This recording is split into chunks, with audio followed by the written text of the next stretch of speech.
Hello friends, last video got stuck. Here we are discussing about effect of phase margin on closed loop gain response. So here we have seen that at this point loop gain is 1 and this is 3 dB of closed loop gain. Now at this point we check our phase margin actually. Okay. Now at this point loop gain is 1 and loop gain we can write in polar form like Lg and magnitude. This is magnitude and this is phase response. So Ei phi. Phi is basically phase change at UGB actually.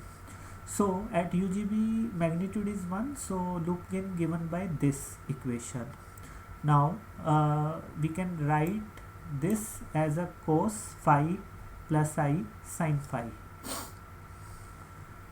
So now phi is given by 180 by phase margin, or phase margin given by 180 minus whatever is phase change actually. So here loop gain is now at UGB given like this. Okay, PM is phase margin. This is phase margin actually. Now closed loop gain response is given by open loop gain 1 plus Lg. So here at this point my open loop gain, this is open loop gain, is given by 1 by beta. So this is given by 1 by beta divided by 1 plus this one Lg. Lg is cos Pm plus I sin Pm. Okay, this is given by 1 minus cos 1 by beta cos Pm plus I sin Pm. Okay. Now how this is going to impact closed loop gain response with respect to phase margin? Let's see. So now if suppose my phase margin varies from, you can say phase margin is 90 degree. Okay, and phase margin, okay, I will write in form of table.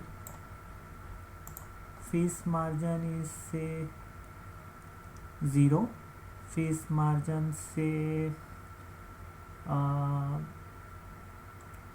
90 degree. We will take these two. Okay, closed loop gain. When phase margin is 0, this cos Pm equals to 1 if Pm equals to 0. Okay, now this term is 0, so this will equals to 1 by beta divided by 0, which is infinity. So it is infinity. Now what will happen if phase margin is 90 degree? So this term is 0, this term is 1. So this given by 1 by beta 1 plus I. So for magnitude response it will come like a 1 by square root 2 beta, 1 by square root 2 beta. So if we draw phase plot, so how it will be? So at 0 degree phase margin it will be high peaking, and for 90 degree this is 0 phase margin, this is 90 degree phase margin, this is 1 by beta. So here this is actually infinity. Here we can see this is at this point, this is 1 by 2 square root 2 beta. So as phase margin is reducing, we are getting peaking.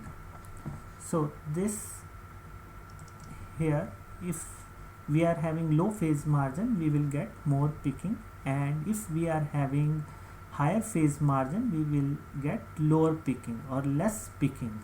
So this is our closed loop gain response, magnitude response. This is omega. Okay, so in this way phase margin is going to impact closed loop response. Here I would like to mention one point. Here is that time constant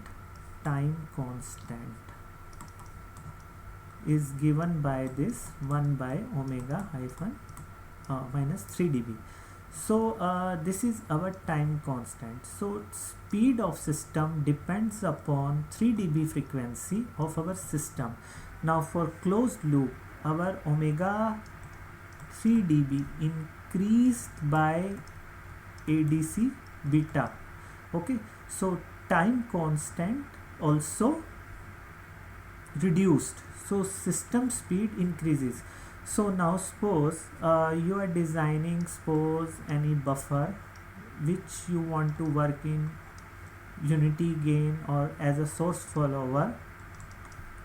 Okay, so now if you have specification that our system output, you are giving step response, so it will say this is single pole system, it is settling like this.